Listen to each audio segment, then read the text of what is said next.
A warm welcome to the newsroom. I am Jerusha Amarigbo. The federal government is committing a sum of $80 million to the fight against terrorism and banditry in the northern part of the country this year. President Muhammadu Buhari announced this during the Economic Community of West African State Authorities of Heads of State and Government Virtual Summit. The president, whose speech was read by his Foreign Affairs Minister Geoffrey Oyema, expressed worries over the spate of terrorism in some countries of the region, emphasizing the need for countries to work together with a view of stamping out the menace. He added that a total sum of $20 million has already been contributed to the ECOWAS Poll for Security Action Plan to execute the war against terrorism in the region. He urged member states to pay their voluntary contributions into the fund dedicated to the implementation of the 2020-2024 Action Plan. And still, President Muhammadu Buhari has advocated for the restructuring of the ECOWAS, saying that the organization needed to streamline its management to adjust to current realities. He stressed that there was a need for a lean and compact leadership in the committee to enhance the efficiency and performance of the organization. He added that the restructuring will eliminate overlap and the tussle between the large statutory appointees, as well as reduce personnel and overhead costs that could channeled to the execution of projects. The Nigerian leader drew the attention of the meeting to the fact that at 45, ECOWAS was expected to be an accomplished regional organization, and for that reason, the right and bold decision to enhance its performance must be taken. And the police command in Lagos State said it has arrested 12 suspects in connection with a clash between some youths in the Aguda area of Surulere, Lagos. This is contained in a statement made available and signed by the command public relations officer Olumuyiwa Adejobi on Sunday in Lagos. Adejobi said that the incident left one Munero, a male, dead. Adejobi said the commissioner of the Lagos State Hakim Odumosu had displayed additional men of the area under the supervision of the Area C Commander Assistant Commissioner of Police Fatai Tijani.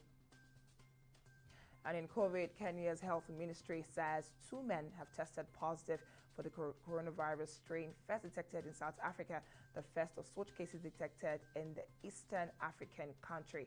Both cases, which were asymptomatic, were detected in Kenya's coastal country, Kilifi, and involved foreigners who had since returned home. The Ministry Director General disclosed this. According to official figures released on Thursday, Kenya had recorded 99,630 cases of coronavirus, of which 1,739 have been fatal since the outset of the pandemic. And in business, about 20.5 billion naira revenue was lost by Nigeria's power sector between January 1st and 22nd, 2021, as operators in the business complained that energy is still rejected by distributors. Data obtained from the Federal Ministry of Power showed that the sector lost 20 billion naira within the last 3 weeks of the year. The major constraints that stopped the production of this quantum of power were insufficient gas supply, as well as lack of distribution and transmission infrastructure. In international, rebels have killed 2 peaceful protesters at the Central African Republic on Monday. The UN mission MINUSCA said hours after the top court confirmed President Faustin Touadera's re-election in a December vote marked by low turnout. The attack, the latest in the series, blamed on a coalition of armed groups that mounted a failed coup ahead of December 27 vote, brought the number of MONUSCO troops killed since to 7.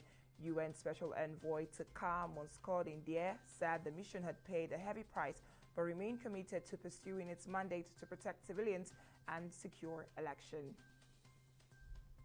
In the world of sports, Frank Lampard has been sacked from his role as Chelsea manager. Lampard, who had been in charge for just over 18 months, leaves following 5 defeats in the last 8 games. He will be replaced by former Paris Saint-Germain coach Thomas Tuchel, with an understanding that a verbal agreement had been in place between Chelsea and the incoming manager for a couple of days before the news of Lampard's departure became public. The 42-year-old achieved a top 4 finish last season, which was deemed impressive, having taken over when the club was under a transfer ban. And that's it for now on the newsroom. We will be back at the top of the hour for more updates. I am Jerusha Amarigbo.